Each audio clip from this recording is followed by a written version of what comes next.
In breaking news, Sky News has confirmed the AFL will support an Indigenous voice to Parliament. Live 2 political reporter Simon Love. So, Simon, this has long been speculated. I think this is where we thought it would land. What have you learnt?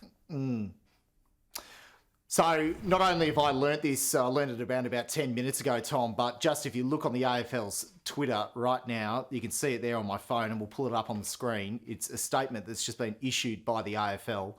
And it reads, the AFL is privileged to have a long history of Aboriginal and Torres Strait Islander leadership in our game. Goes on to say, we've had many discussions on the proposal to recognise a voice for Aboriginal and Torres Strait Islander people in consultation with clubs, staff, players and the Advisory Council. So the AFL goes on to say that the Aboriginal and Torres Strait Islander players have long made a stellar contribution on the footy field. Their off-field contributions equally valued, while we encourage everyone, the AFL says, to seek the information they need to form their own views on the referendum.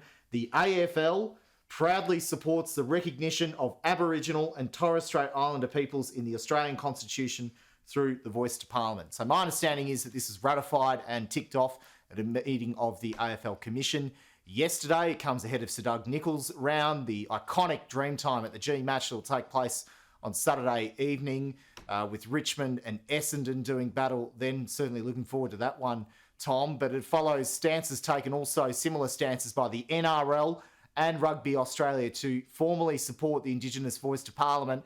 I think the ramifications for this, though, Tom, will be interesting because we know that support for the No campaign, when you look at the latest polling from the polling published in the 9 newspapers this week, showing that jump in the No support from 31 to 39%, it shows that the government and Labor does have a major task to try and convince Australians to vote yes for this referendum because, of course, it requires, as you well know, it requires a support nationally, but also a majority of states as well to vote yes. So we'll be watching that one closely later in the year. Whether the Sporting Code's decision, and it seems the 3 major sporting codes as well, unilaterally deciding to support the voice to Parliament, whether that bolsters the campaign, we'll just have to wait and see on that one.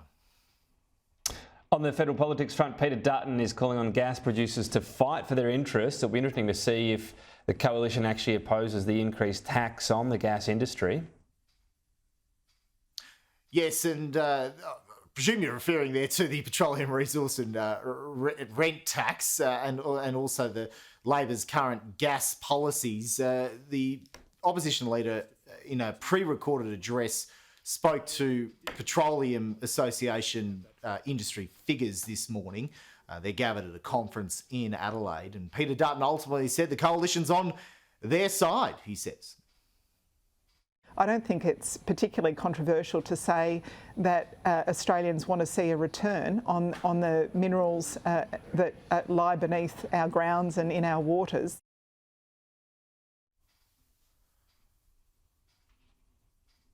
Let's just have a quick listen to Peter Dutton. Labor sees businesses and industry as instruments of the state. It wants to use the chains and whips of regulation and tax to control and cannibalise the private sector. So as the budget sell continues, leaders run out and about throughout the country. The other thing interesting too, Tom, is that Peter Dutton and Anthony Albanese, we understand, will be sharing potentially the Prime Minister's plane or travel to Gove in the Northern Territory to attend the funeral of Yunupingu. It'd be an interesting thing to be a fly on the wall on that, no doubt, Tom. Yeah, look, they do like to put the spears down occasionally. Simon, thank you.